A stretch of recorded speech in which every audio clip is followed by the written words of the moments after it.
Sarah Mitchell had always been different from other girls in her small Texas town. While her classmates spent summers at the mall or pool parties, she was out in the woods with her grandfather, learning to track deer and handle firearms.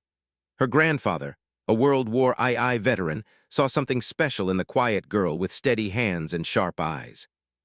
"Patience, Sarah," he would whisper as they sat motionless in the hunting blind before dawn. "A good shot isn't about strength. It's about breathing, focus, and waiting for the right moment." Sarah absorbed every lesson like a sponge. By age 16, she could hit a target at 300 yards with her grandfather's old hunting rifle. Her movements were precise, calculated, almost mechanical in their efficiency. While other teenagers were learning to drive, Sarah was learning wind calculations and bullet trajectory. Her parents worried about their daughter's obsession with marksmanship. Her mother, Linda, wanted Sarah to be more social, to date, to think about college and a normal career. But Sarah's mind was already made up.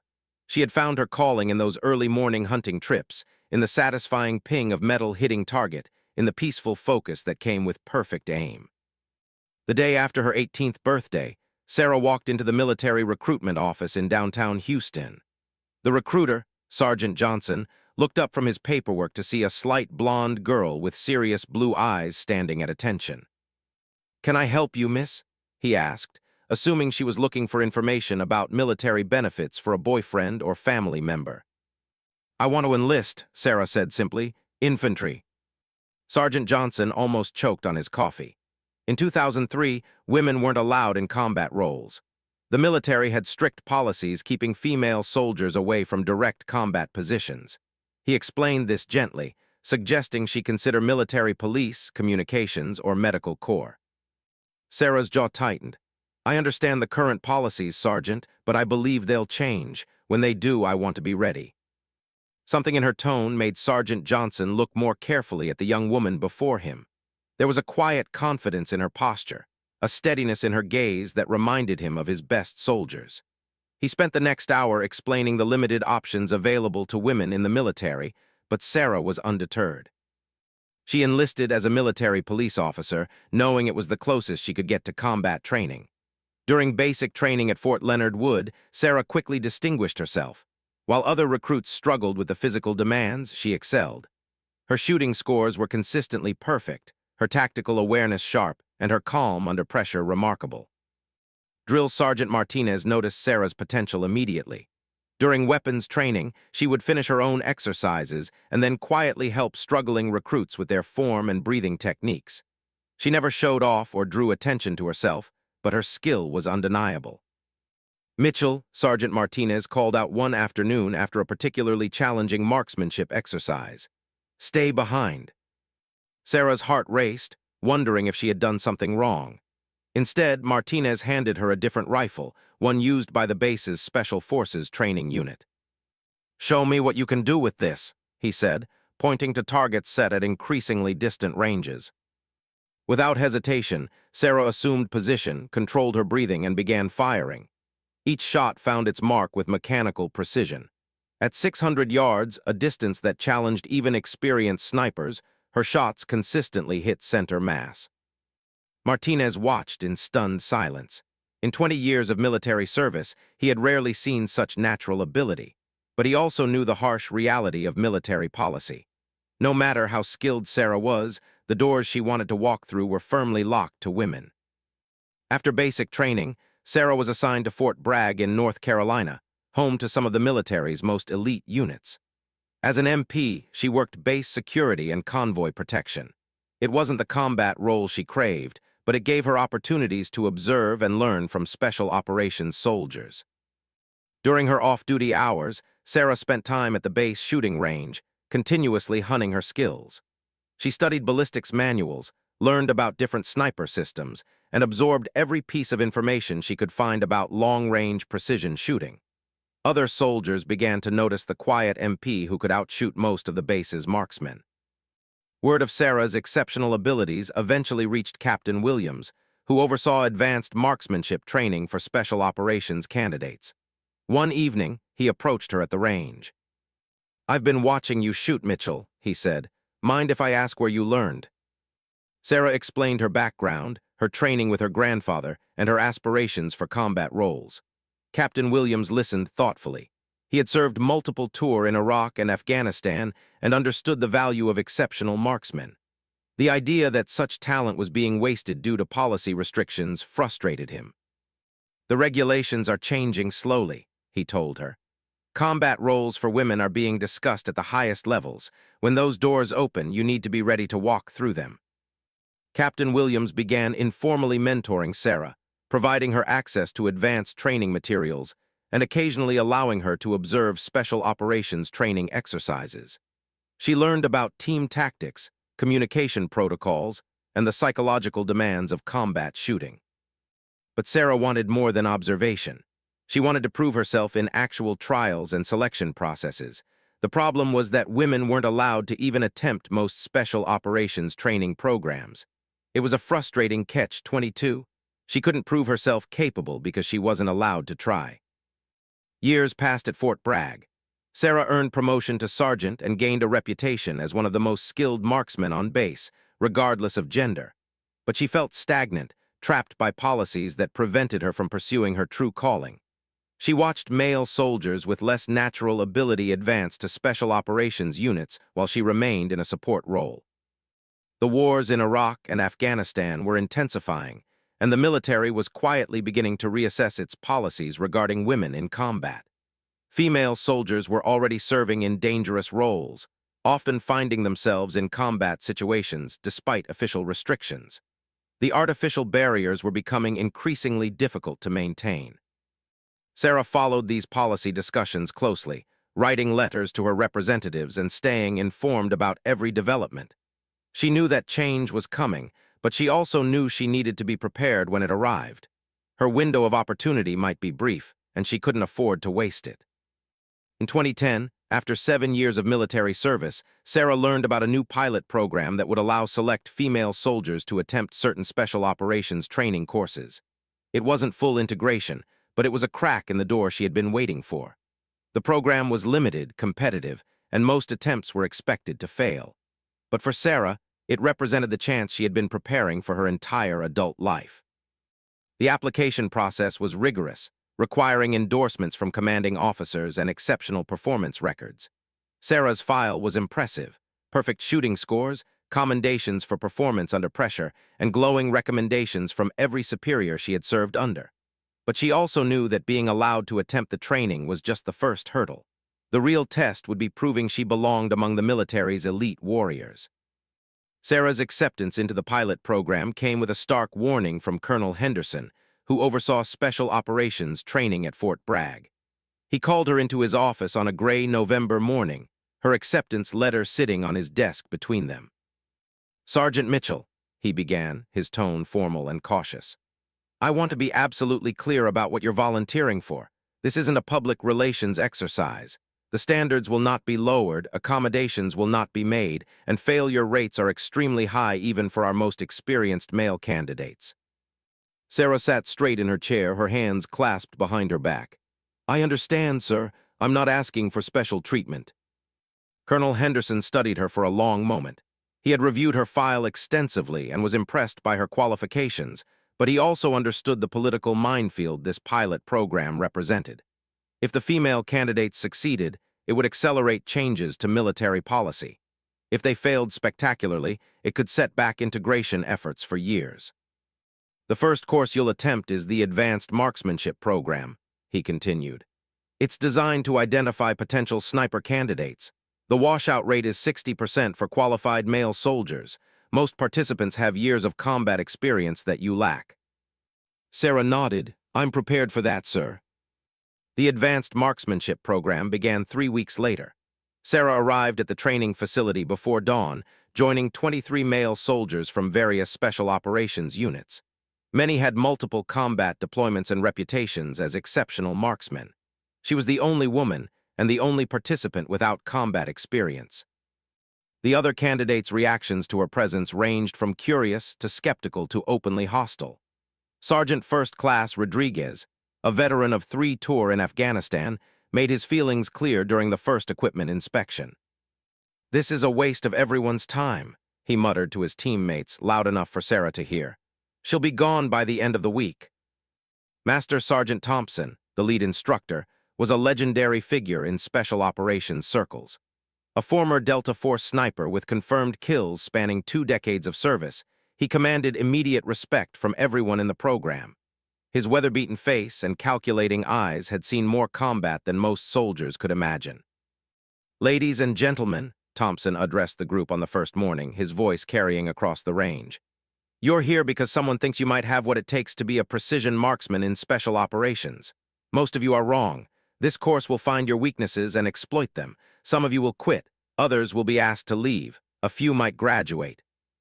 The first week focused on fundamental marksmanship skills, but at an intensity none of the candidates had experienced before. Shooting positions that seemed simple became agonizing tests of endurance and mental focus. They fired hundreds of rounds daily in conditions designed to simulate combat stress, sleep deprivation, physical exhaustion, time pressure, and constant evaluation. Sarah thrived in this environment. Her years of disciplined practice had prepared her for the mental demands of precision shooting under pressure.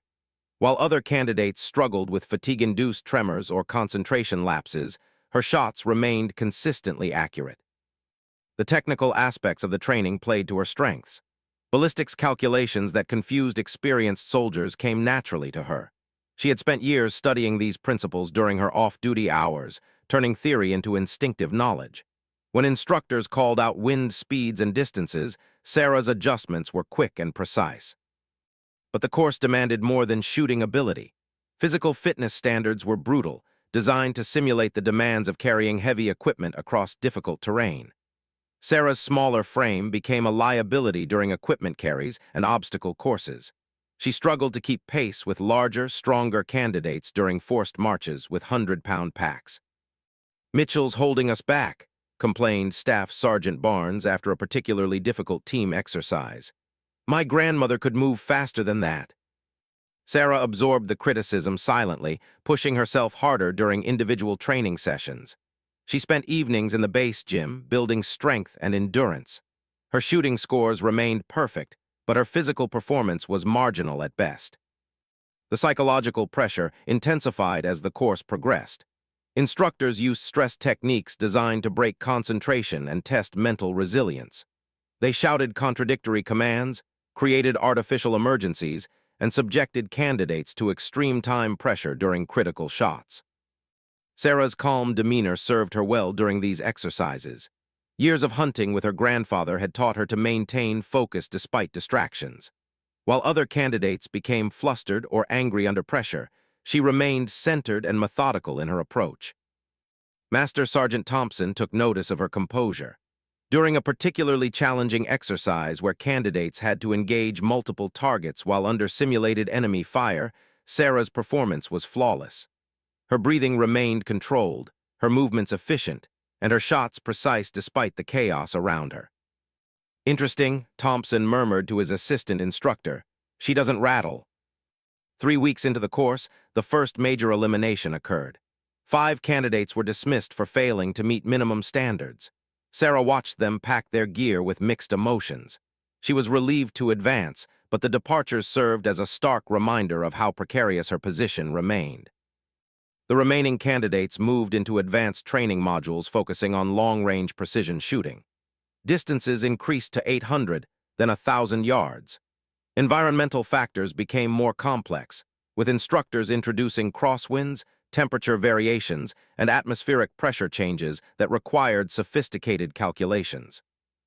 This was where Sarah's extensive theoretical knowledge became a decisive advantage. While other candidates relied primarily on experience and instinct, she approached each shot as a mathematical problem to be solved. Her background in ballistics study allowed her to make precise adjustments that others struggled to calculate under time pressure. During a particularly challenging exercise at 1,200 yards, Sarah achieved something that impressed even the veteran instructors. The target was a silhouette positioned on a hillside with variable winds and challenging lighting conditions. Most candidates required multiple shots to find their range and account for environmental factors. Sarah took her time with the initial calculations, studying wind patterns and adjusting for the significant bullet drop at that distance. Her first shot struck the target center mass, earning surprised looks from the instructing staff. Her second and third shots hit within inches of the first, demonstrating not just accuracy but consistency. Master Sergeant Thompson approached her position after the exercise. "Where did you learn to shoot like that, Mitchell?" "My grandfather taught me the fundamentals, Master Sergeant," Sarah replied. "I've been studying ballistics and precision shooting for years." Thompson nodded slowly. He had trained hundreds of snipers over his career and recognized exceptional natural ability when he saw it. But he also understood the institutional resistance Sarah would face if she continued advancing through special operations training. "You're a good shooter, Mitchell," he said quietly. "But shooting is only part of what we do. The real challenges are coming." As if to prove his point, the next phase of training introduced team-based exercises that emphasized cooperation and trust between potential sniper and spotter pairs. These partnerships were crucial in special operations, where lives depended on seamless coordination between team members. Sarah found herself paired with Sergeant First Class Martinez, a quiet professional from Army Rangers who had initially been skeptical of her presence in the course. Their first joint exercise was a disaster.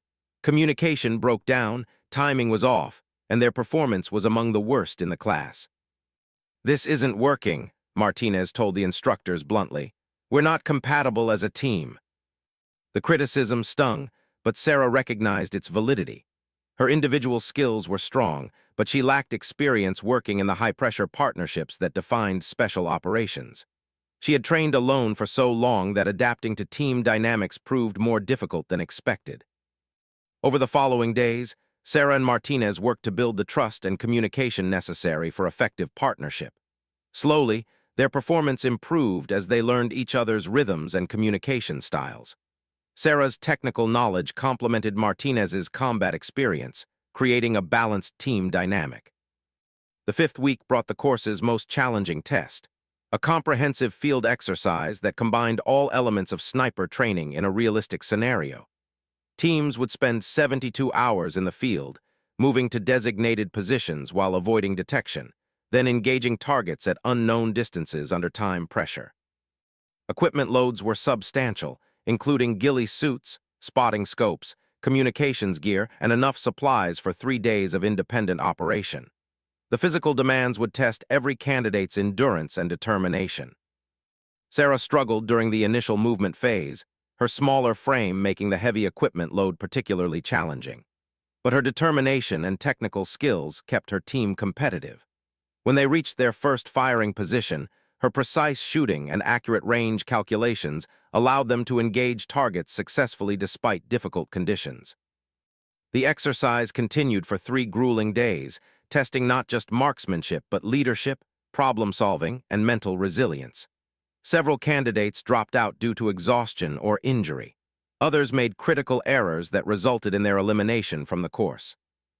Sarah and Martinez persevered, their partnership finally clicking under the extreme pressure of the field exercise.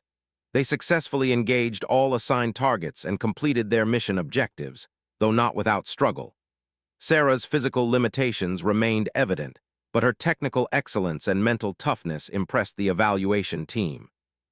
When the advanced marksmanship program concluded, 7 candidates remained from the original 24. Sarah was among them, having survived the first major test of her special operations aspirations. The graduation ceremony was small and subdued, with Master Sergeant Thompson addressing the survivors.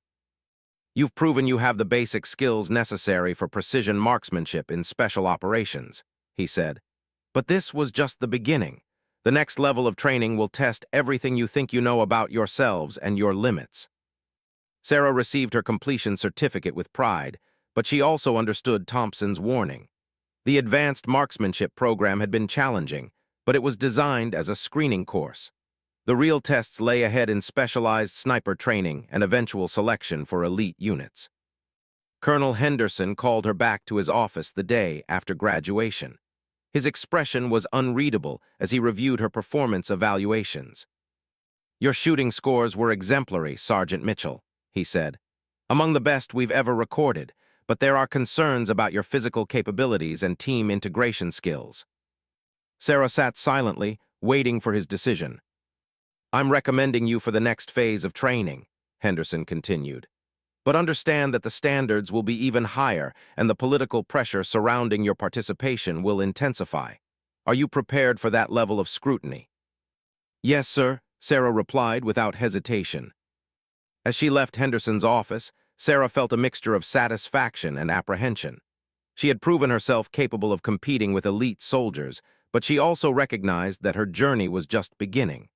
The real trials were yet to come, and each success would only raise the stakes for her next challenge. The Special Operations Sniper School at Fort Benning, Georgia, represented the pinnacle of military marksmanship training. Only the most exceptional candidates from all branches of service were invited to attend the 8-week course that would either transform them into elite snipers or eliminate them entirely. The failure rate exceeded 70%, and those who graduated joined the most exclusive brotherhood in the military. Sarah arrived at Fort Benning in February 2011, knowing she carried the weight of expectations far beyond her individual aspirations. Military leadership, women's advocacy groups, and media outlets were all watching to see whether the pilot program's most promising candidate could succeed at the highest level of training. The pressure was immediately apparent. News vans lined the road outside the base gates, reporters hopping to catch glimpses of the first woman to attempt sniper school. Inside the training facility, she faced a different kind of scrutiny from fellow candidates and instructors who questioned whether political considerations had influenced her selection. Chief Warrant Officer Jackson, the school's director, addressed this tension directly during the opening ceremony. A decorated sniper with multiple combat tour and a reputation for uncompromising standards, Jackson commanded immediate respect from the 36 candidates assembled before him. "I don't care about your gender, your politics, or your publicity," Jackson announced, his steel-gray eyes scanning the group. "I care about one thing: can you deliver precise, lethal fire when your teammates' lives depend on it? Everything else is irrelevant noise." The first week established the brutal pace that would define the course. Candidates faced 18-hour training days beginning before dawn and ending well after dark. Physical fitness standards were relentless, academic requirements were extensive, and shooting evaluations were unforgiving. Sarah's technical knowledge again proved invaluable during classroom instruction covering advanced ballistics, meteorology, and target analysis. She excelled in modules on range estimation, wind reading, and trajectory calculation that challenged even experienced soldiers.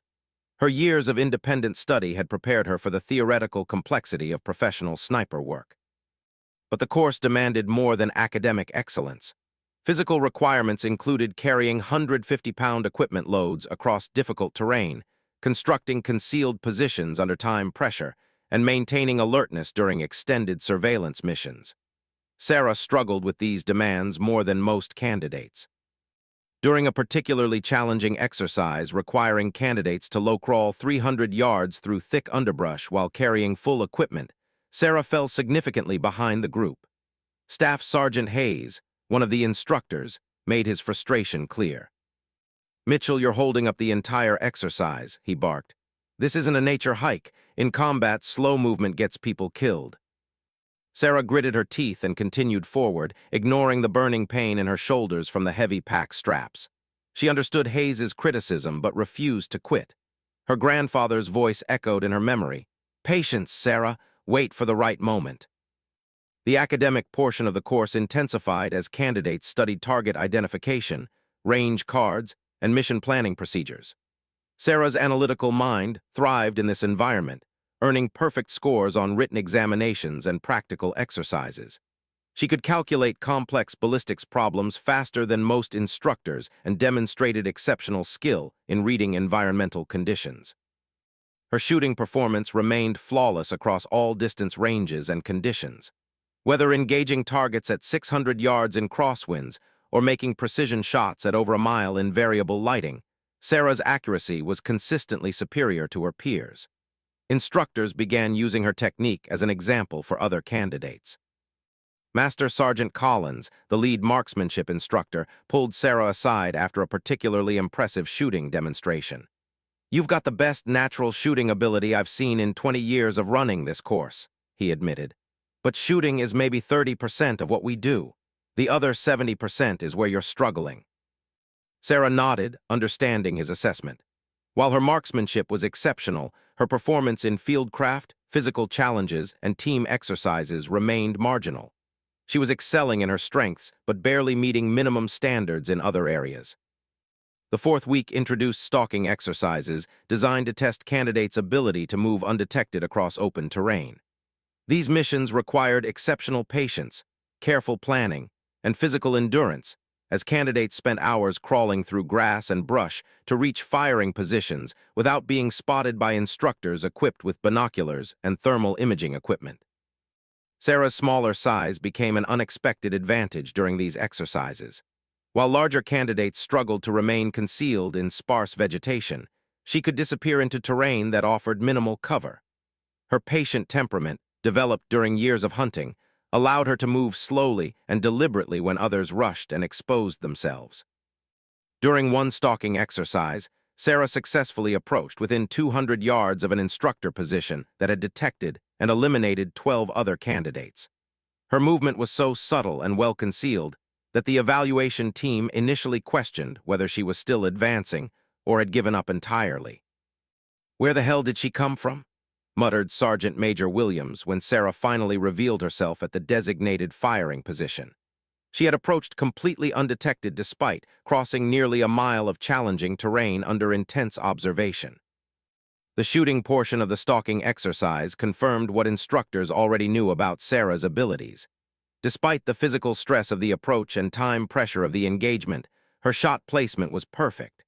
She had demonstrated the complete skill set of professional fieldcraft combined with precision marksmanship. But success in individual exercises didn't translate to acceptance from all her peers. A group of candidates led by Staff Sergeant Morrison, a veteran of multiple combat deployments, made their displeasure with her presence increasingly clear. They questioned whether she truly belonged in the course or was receiving favorable treatment due to political pressures. "This whole thing is a joke," Morrison complained to his supporters. "She's going to get people killed when she can't carry her weight in a real mission." The tension came to a head during a team exercise requiring candidates to work in pairs for a complex stalking and shooting mission. Sarah was partnered with Sergeant Davis, a quiet professional who had maintained neutrality regarding her presence in the course. The mission demanded perfect coordination between the two soldiers as they moved across exposed terrain to engage multiple targets. Their approach went smoothly, with Sarah's fieldcraft skills complementing Davis's tactical knowledge. But during the shooting phase, equipment failure created an emergency situation that tested both soldiers' problem-solving abilities and partnership dynamics. Davis's rifle scope suffered internal damage during the stalk, rendering accurate long-range shots impossible. With multiple targets requiring engagement at distances exceeding 800 yards, the team faced potential mission failure and course elimination. Sarah quickly assessed the situation and made a critical decision. She would engage all targets herself, while Davis provided observation and communication support. The technical challenge was substantial.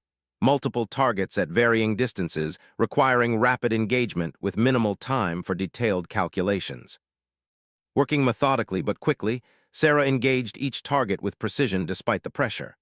Her years of technical study allowed her to make rapid ballistics adjustments, while her natural shooting ability ensured accurate shot placement. Davis provided outstanding support, calling out wind changes and target priorities that allowed Sarah to maximize her effectiveness. Their performance during the crisis impressed both instructors and fellow candidates. Sarah had demonstrated not just individual excellence, but the ability to adapt and perform under extreme pressure while supporting a teammate in need. Davis's honest assessment after the exercise carried significant weight with skeptical peers. "She saved our mission," Davis told the other candidates that evening. "I've never seen shooting like that under pressure. Anyone who questions her abilities is an idiot." The final weeks of the course brought the most challenging tests of the entire program. Candidates faced comprehensive examinations combining all elements of sniper training, extended field exercises, complex shooting problems, and realistic combat scenarios that tested their complete skill sets. Sarah continued to excel in technical aspects while struggling with physical demands. Her shooting remained flawless across all scenarios, and her fieldcraft skills had improved dramatically. But equipment carries and endurance challenges remained difficult due to her smaller frame and lesser physical strength. The culminating exercise was a 72-hour field mission requiring teams to establish concealed positions, conduct surveillance, and engage assigned targets while avoiding detection by opposing forces. The scenario simulated real combat conditions with sleep deprivation, limited supplies, and constant pressure from hunter-killer teams seeking to locate and eliminate the sniper positions. Sarah partnered with Corporal Johnson, one of the course's strongest performers, for the final exercise. Their assigned target area required a difficult approach across exposed ridgelines, followed by a challenging stalk to reach effective firing positions. The mission would test every skill they had developed throughout the course. The approach phase nearly ended Sarah's hopes. Carrying full equipment loads across mountainous terrain for 18 hours pushed her to the limits of physical endurance. Johnson had to assist her during the most difficult sections, raising questions about her ability to operate independently in similar conditions. But once they established their firing position, Sarah's exceptional abilities became apparent. Their target engagement phase required precision shots at distances exceeding 1,400 yards in challenging wind conditions. Sarah's calculations and adjustments were perfect, resulting in successful engagements that exceeded the performance of most other teams. The surveillance portion of the exercise showcased Sarah's patience and attention to detail. For 36 hours, she maintained continuous observation of the target area, cataloging enemy movements and identifying high-value targets for potential engagement. Her reports were comprehensive and accurate, providing valuable intelligence that would have been crucial in actual combat operations. When the exercise concluded, instructors gathered to evaluate final performance and determine course graduates. Sarah's overall assessment was complex: exceptional shooting ability and strong fieldcraft skills, but marginal physical performance that raised questions about her suitability for certain mission types. Chief Warrant Officer Jackson faced a difficult decision. Sarah's technical skills were among the best he had ever observed, and her performance under pressure was outstanding. But military standards were designed around physical requirements that reflected real-world mission demands. Could he graduate a candidate who might struggle with certain operational scenarios? The debate among instructors continued for hours.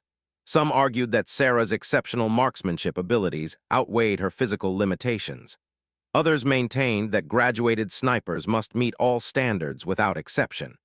The decision would establish precedent for future female candidates and potentially influence military policy. Jackson called Sarah to his office the night before graduation. Her course evaluation lay open on his desk, columns of numbers and assessments that would determine her future in special operations. "Sergeant Mitchell," he began, "you've demonstrated exceptional abilities in many areas of sniper operations. Your shooting is among the best we've ever recorded, and your technical knowledge is superior to most instructors." Sarah waited silently, for the conclusion she sensed was coming. "However," Jackson continued, "there are legitimate concerns about your physical capabilities in certain mission scenarios. The standards exist for reasons based on operational requirements, not arbitrary barriers." The moment stretched between them, heavy with implications beyond Sarah's individual aspirations. Jackson understood that his decision would influence military policy and potentially affect future generations of female soldiers seeking combat roles. "I'm recommending you for graduation," he finally said, "but with a notation that your assignment should consider mission profiles that maximize your exceptional technical abilities while accommodating physical limitations." Sarah felt a surge of relief and accomplishment, but Jackson's words carried a sobering reminder. She had succeeded in completing sniper school, but her journey toward full acceptance in special operations was far from over. The real test would come when she faced assignment to an operational unit where her abilities would be judged by combat veterans who might not share Jackson's confidence in her capabilities. Graduation day arrived with significant media attention and military protocol. Sarah stood among the 11 graduates from the original 36 candidates, wearing the distinctive sniper badge that represented months of the most challenging training the military offered. But even in her moment of triumph, she understood that the greatest challenges lay ahead in proving herself worthy of the trust her teammates would need to place in her capabilities. The celebration of graduating sniper school was brief. Within a week, Sarah received her assignment to the 75th Ranger Regiment at Fort Benning, one of the military's most elite units. The Rangers were known for their demanding standards, tight brotherhood, and skepticism toward any change that might compromise their operational effectiveness. Sarah understood the significance of her assignment. The Rangers represented a crucial step toward her ultimate goal of joining Special Operations units, but they also represented the greatest test of acceptance she would face. These were combat veterans who had earned their positions through blood and sacrifice, and they would judge her not on her training achievements, but on her ability to contribute to their mission success. Colonel Mitchell, the battalion commander, called Sarah to his office the day she reported for duty. His expression was professional but guarded as he reviewed her file and considered the unique situation her presence created for his unit. "Sergeant Mitchell," he began, "I want to be clear about the situation. You're here because your qualifications meet our standards and military policy allows your assignment. But I won't pretend that your presence doesn't create challenges for unit cohesion and operational planning." Sarah stood at attention, prepared for the conversation she had anticipated since receiving her orders. "I understand, sir. I'm here to contribute to the mission, not to make political statements." Colonel Mitchell nodded. "Your shooting scores are impressive and your instructors speak highly of your technical abilities, but Rangers operate as a team, and team effectiveness depends on trust and proven capability. You'll need to earn both." The first few weeks at Fort Benning were a careful dance of evaluation and adjustment. Sarah was assigned to Alpha Company under Captain Rodriguez, a veteran of 6 combat deployments who maintained strict professional standards while observing how his unit adapted to its first female member. The Rangers' initial reaction to Sarah ranged from curious to openly hostile. Staff Sergeant Williams, a squad leader with multiple Bronze Star medals, made his position clear during Sarah's first team meeting. "I don't care what badges you're wearing or what schools you've attended," Williams announced. "In this unit, you prove yourself through performance, not paperwork. Everyone starts at 0. Sarah appreciated the direct approach. She had expected skepticism and was prepared to demonstrate her value through actions rather than arguments. Her strategy was simple: excel in every task, support her teammates unconditionally, and never make excuses for her limitations. Physical training with the Rangers was more demanding than anything Sarah had experienced. The unit's fitness standards exceeded normal Army requirements, reflecting the intense physical demands of their missions. Sarah struggled during long runs with heavy equipment and obstacle courses designed for larger, stronger soldiers. But she refused to quit or request modifications. When she couldn't match the pace during runs, she completed the full distance even if it meant finishing alone. During equipment carries that left her exhausted, she found ways to contribute through technical knowledge and tactical awareness. Sergeant First Class Thompson, the unit's senior sniper, observed Sarah's efforts with professional interest. As the soldier responsible for integrating her into sniper operations, he needed to assess not just her individual abilities, but her potential impact on team dynamics. "Mitchell," Thompson called out after a particularly challenging training exercise, "you're working harder than anyone else out here, but working hard and working effectively aren't the same thing. We need to figure out how to use your strengths without exposing your weaknesses." Sarah nodded, grateful for Thompson's analytical approach to her integration challenges. Unlike soldiers who simply questioned her presence, Thompson was focused on maximizing unit effectiveness regardless of his personal opinions about women in combat roles. The breakthrough came during a complex training exercise that combined marksmanship with tactical problem-solving. The scenario required teams to engage multiple targets at varying distances while coordinating with supporting units and adapting to changing conditions. Success depended on precise shooting combined with rapid tactical adjustments. Sarah's team faced a particularly challenging situation when their initial firing position was compromised by simulated enemy action. They needed to relocate quickly while maintaining the ability to engage time-sensitive targets at extended range. Most teams would struggle to maintain accuracy while dealing with such tactical complexity. Sarah's technical expertise proved decisive. While her teammates focused on tactical movement and communications, she rapidly calculated new firing solutions accounting for the changed positions and environmental factors. Her shot placements remained perfect despite the pressure and confusion of the evolving scenario. More importantly, her calm analysis helped her team adapt their tactics to maximize effectiveness. She identified optimal firing positions that other teams had overlooked and provided ballistics advice that allowed her spotter to make rapid adjustments for multiple targets. When the exercise concluded, Sarah's team had achieved the highest scores in the company. Their success wasn't due solely to her individual shooting ability, but to her contribution as a technical expert who enhanced overall team performance.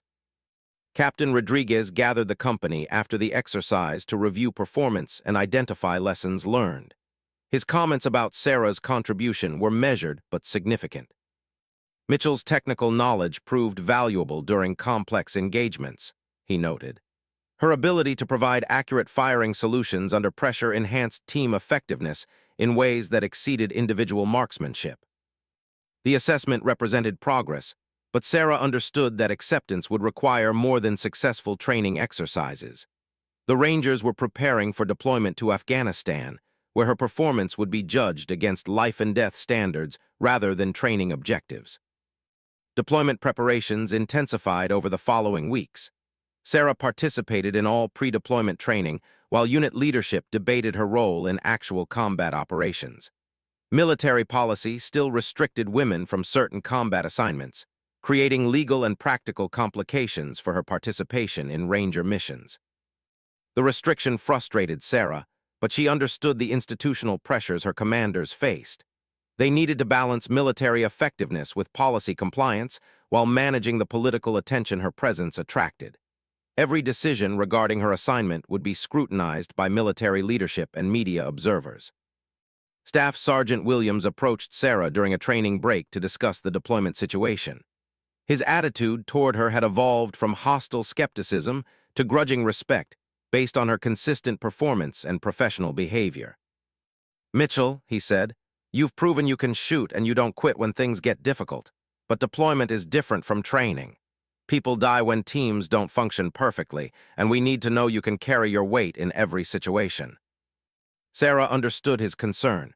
Despite her technical excellence, she remained limited in certain physical aspects of Ranger operations.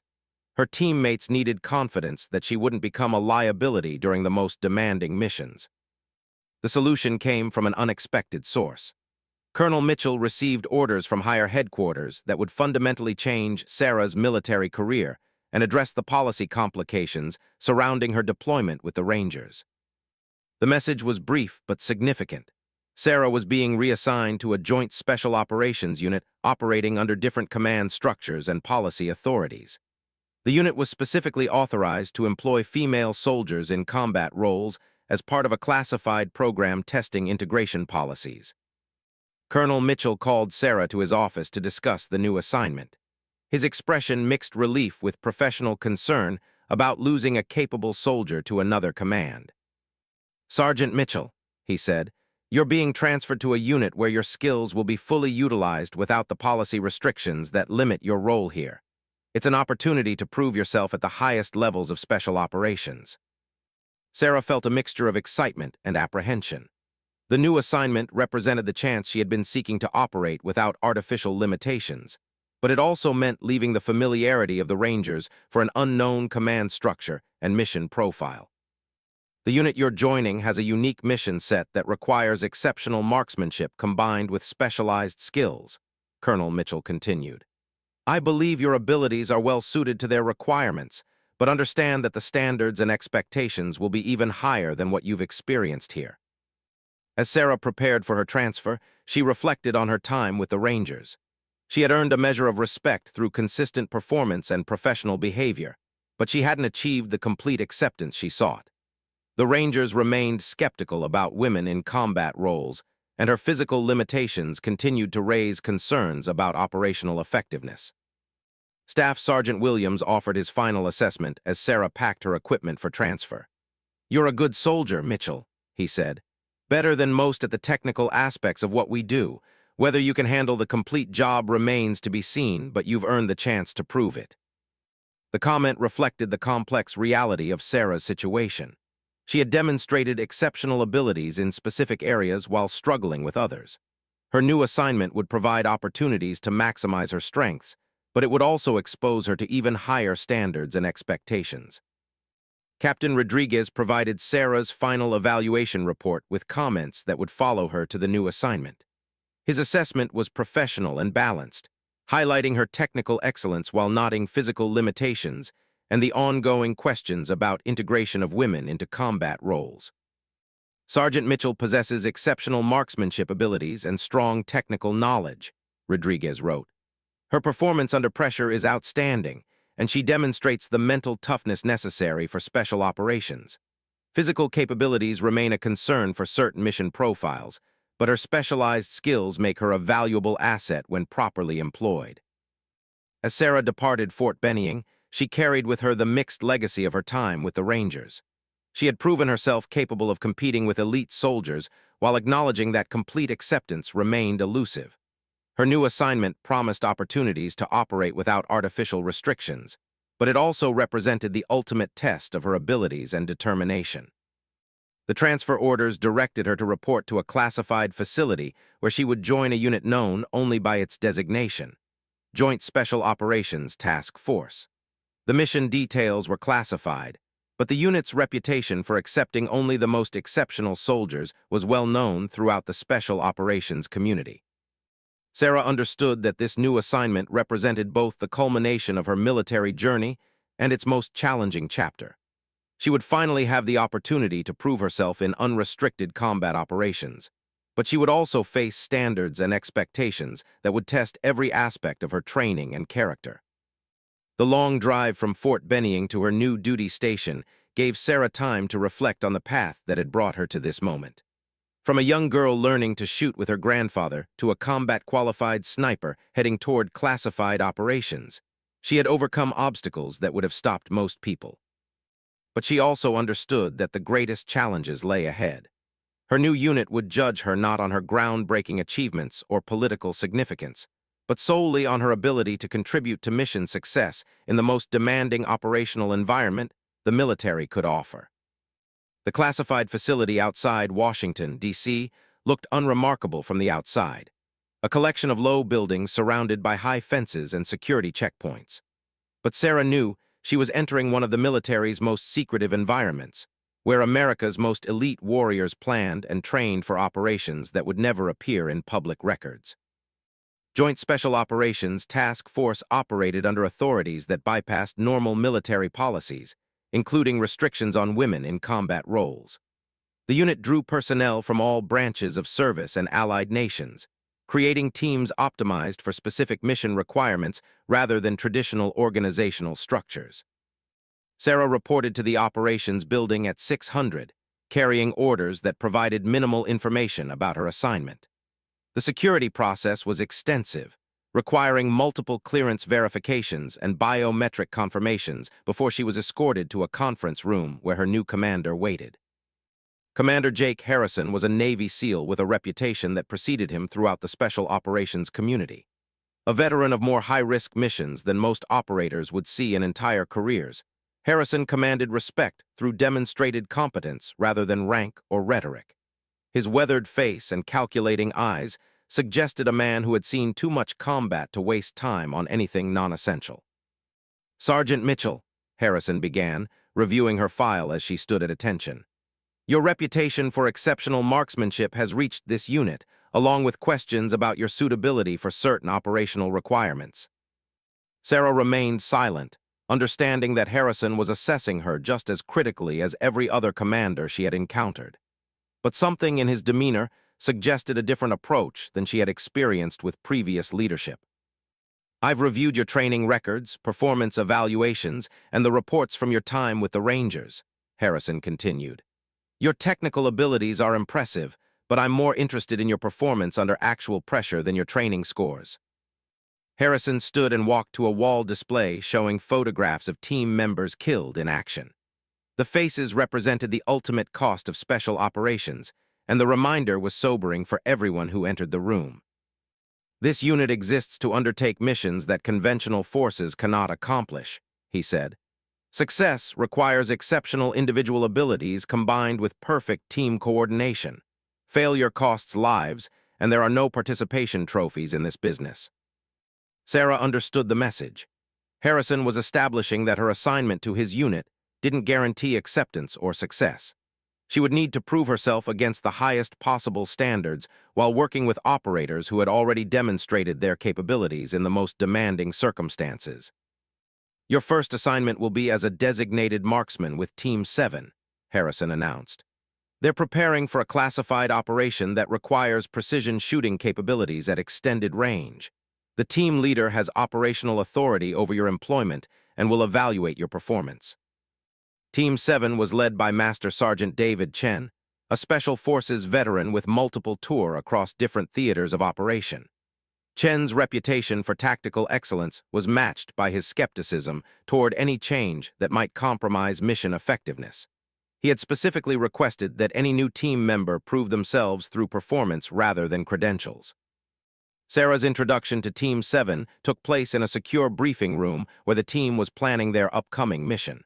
6 operators turned to examine the new addition to their group, their expressions ranging from curious to skeptical. Chen's assessment was direct and uncompromising. "Mitchell," he said, "we've heard about your shooting abilities and your training achievements, but this team operates in environments where individual excellence means nothing unless it contributes to collective success. We'll evaluate your capabilities through performance, not reputation." The team members introduced themselves with call signs rather than names, reflecting the classified nature of their operations. Sarah was assigned the designation "long shot" based on her marksmanship specialty, but she understood that earning the team's trust would require more than accurate shooting. The mission briefing revealed a complex operation requiring precise coordination between multiple teams operating in hostile territory. Sarah's role involved providing overwatch and precision fire support from concealed positions, while the assault elements maneuvered against their objectives. Success depended on perfect communication and split-second timing across all elements.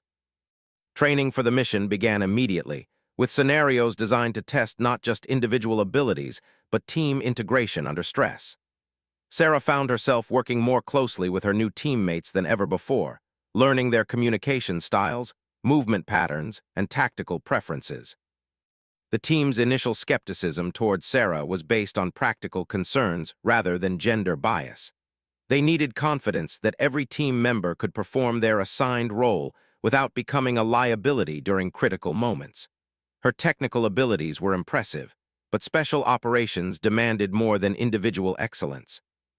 The breakthrough came during a complex training scenario that combined multiple challenges the team would face during their actual mission. The exercise required Sarah to provide precision fire support for an assault element while adapting to rapidly changing tactical situations and maintaining communications with multiple team leaders. The scenario began with Sarah establishing a concealed position overlooking the target area while her teammates approached from different directions. Intelligence indicated that hostile forces were present in unknown numbers and locations, requiring careful coordination to avoid friendly fire incidents. As the assault element moved toward their objective, they encountered unexpected resistance that threatened to compromise the mission. Multiple hostile positions opened fire from concealed locations, pinning down the assault team and preventing them from advancing toward their target. Sarah's position allowed her to observe the entire tactical situation while remaining concealed from enemy observation. Her technical knowledge of ballistics and trajectory calculations enabled her to engage hostile positions at extreme range without endangering friendly forces maneuvering in the target area. But the scenario demanded more than accurate shooting. Sarah needed to provide tactical information to the assault element while coordinating with supporting units and adapting to changing enemy actions. The communication requirements tested her ability to process multiple information streams while maintaining precision fire effectiveness. When hostile reinforcements appeared from an unexpected direction, Sarah faced a critical decision that would test her tactical judgment and team loyalty. She could maintain her concealed position and continue providing long-range support, or she could relocate to a more vulnerable position that would allow her to engage the new threat more effectively. Sarah chose to move, abandoning her secure position to establish a new firing point that would allow her to protect her teammates despite the increased risk to herself. The decision reflected the kind of tactical thinking and selfless commitment that defined special operations culture. Her movement was swift and professional, demonstrating fieldcraft skills that had improved dramatically since her early training. Within minutes, she established a new position that allowed her to engage the hostile reinforcements while maintaining support for the primary assault element. The shooting phase of the exercise showcased Sarah's exceptional abilities under maximum pressure. She engaged multiple targets at varying distances while coordinating with team members and processing constant tactical updates. Her shot placement was perfect despite the complexity and stress of the evolving scenario. More importantly, her tactical decisions and communication skills demonstrated the kind of integrated thinking that special operations required. She functioned not just as an individual marksman, but as a crucial component of a coordinated team effort. When the exercise concluded, Master Sergeant Chen gathered his team for the detailed debrief that followed every training event. His assessment of Sarah's performance was measured but significant in its implications. Mitchell's shooting was flawless, as expected, Chen began. But more importantly, her tactical decisions supported team objectives even when they increased personal risk. That's the kind of thinking we need from every team member. The comment represented more than professional evaluation. For the first time in her military career, Sarah felt genuine acceptance from an elite unit based purely on her operational performance. Chen and his team were judging her by the same standards they applied to themselves, without the artificial barriers or special considerations that had complicated her previous assignments. Over the following weeks, Sarah's integration with Team 7 progressed rapidly. Her teammates began treating her as a valued team member rather than an experimental addition to their unit. The change was subtle but profound. She was included in informal discussions about tactics and operations, consulted for her technical expertise, and trusted with increasingly complex responsibilities. The validation she had sought throughout her military career finally came not through formal recognition or policy changes, but through the quiet acceptance of warriors who had tested her abilities and found them worthy of their respect. Commander Harrison observed this integration process with professional satisfaction. His decision to assign Sarah to Team 7 had been based on careful analysis of unit requirements and individual capabilities, but the successful outcome validated his approach to employment of personnel based on merit rather than traditional categories. 3 weeks before their scheduled deployment, Harrison called Sarah to his office for a final evaluation before operational employment.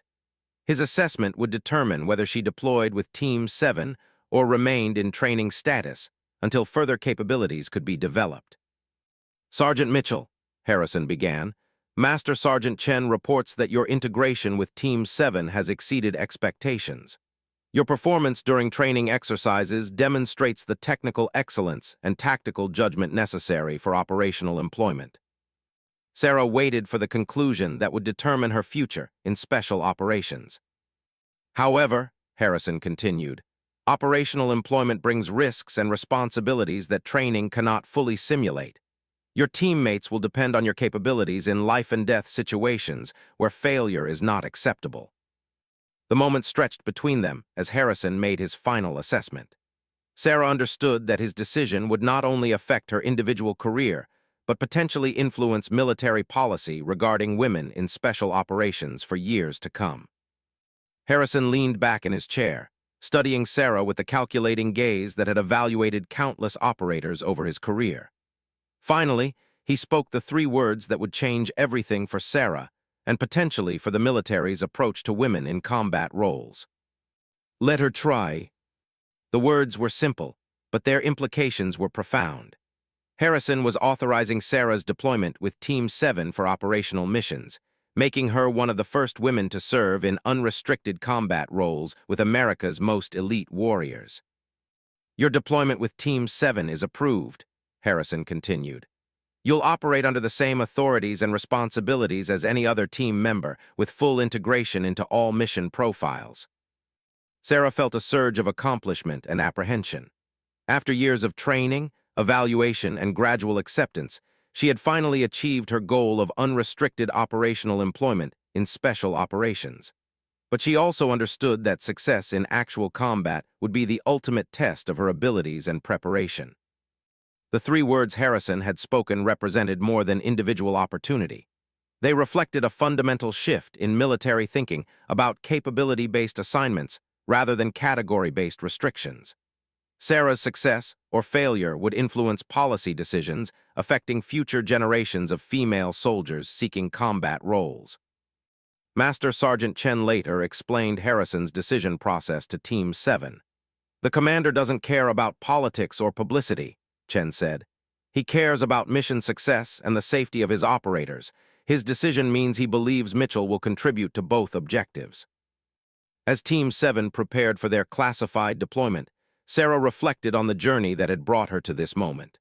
From her grandfather's hunting lessons to the elite training programs that had tested her limits, every challenge had prepared her for the opportunity she now faced. But she also understood that her greatest test lay ahead. In actual combat operations, her performance would be measured against the ultimate standards of life and death, success and failure, survival and sacrifice. The training was over, and the real evaluation was about to begin. Commander Harrison's three words had opened the door to operational employment, but Sarah's actions in combat would determine whether that door remained open for other women seeking to serve in special operations. The weight of that responsibility was sobering, but it also provided motivation to excel at the highest possible level. Team 7's deployment would take them to one of the most dangerous operational environments in the world, where they would face enemies who showed no mercy to American forces regardless of gender. Sarah's technical abilities and tactical training would be tested against adversaries who fought with deadly seriousness and lethal capability. The opportunity she had sought for years was finally before her, earned through exceptional performance and demonstrated under the most demanding standards the military could impose. But opportunity was only the beginning. Success would require everything she had learned and more, tested against stakes that could not be higher.